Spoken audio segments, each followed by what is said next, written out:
উনি কীভাবে চালাবেন সেটা উনি ঠিক করবেন, কারণ উনি নিজের বুদ্ধিতে চলেন না, ওনাকে কেউ পেছন থেকে গাইড করে, যার জন্য এই অবস্থা হয়। তৃণমূল কংগ্রেস পরিচালিত কৃষ্ণনগর পুরসভায় দলীয় কাউন্সিলরদের দ্বারা রাত পর্যন্ত ঘেরাও হন চেয়ারম্যান রীতা দাস।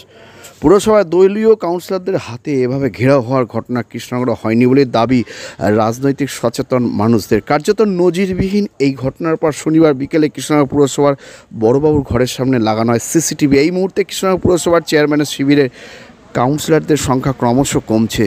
একসময় তার শিবিরে থাকা কাউন্সিলরদেরও দেখা গেল ঘেরাও করতেও। এই পরিস্থিতিতে কৃষ্ণনগর পুরসভার প্রাক্তন চেয়ারম্যান অসীম শাহ বর্তমান চেয়ারম্যানের উদ্দেশ্যে বলেন, উনি নিজের বুদ্ধিতে চলেন না, ওনাকে পেছন থেকে কেউ গাইড করে।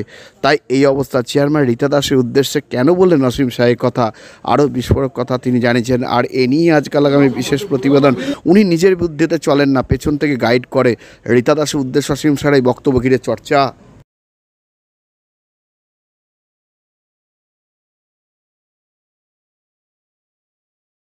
পৌরসভার লজ্জার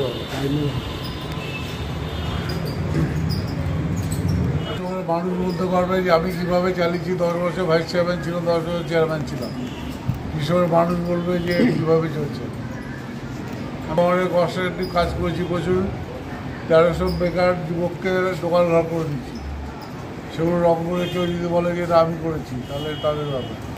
পাল এখান থেকে আমি চেয়ারম্যান থাকাকালীন 24,000 ভোটে লিড ছিল, অবরিবাবুর লিড ছিল। পরবর্তীকালে কেন এটা লিড রাখতে পারিনি, অ্যাক্টিভিটিস তো ঠিক নেই।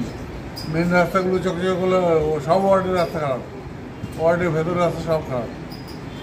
এই চেয়ারম্যানের কালকে যে ঘটনাটা ঘটেছে নজিরবিহীন, যে বেশিরভাগ অংশই তাকে ঘেরাও করে বিক্ষোভ দেখিয়েছে। সেক্ষেত্রে চেয়ারম্যান যাতে পুরসভা ভালো চালাতে পারে, তার জন্য আপনার সাজেশন কী? উনি কীভাবে চালাবেন সেটা উনি ঠিক করবেন, কারণ উনি নিজের বুদ্ধিতে চলেন না, ওনাকে কেউ পেছন থেকে গাইড করে, যার জন্য এই অবস্থা হয়।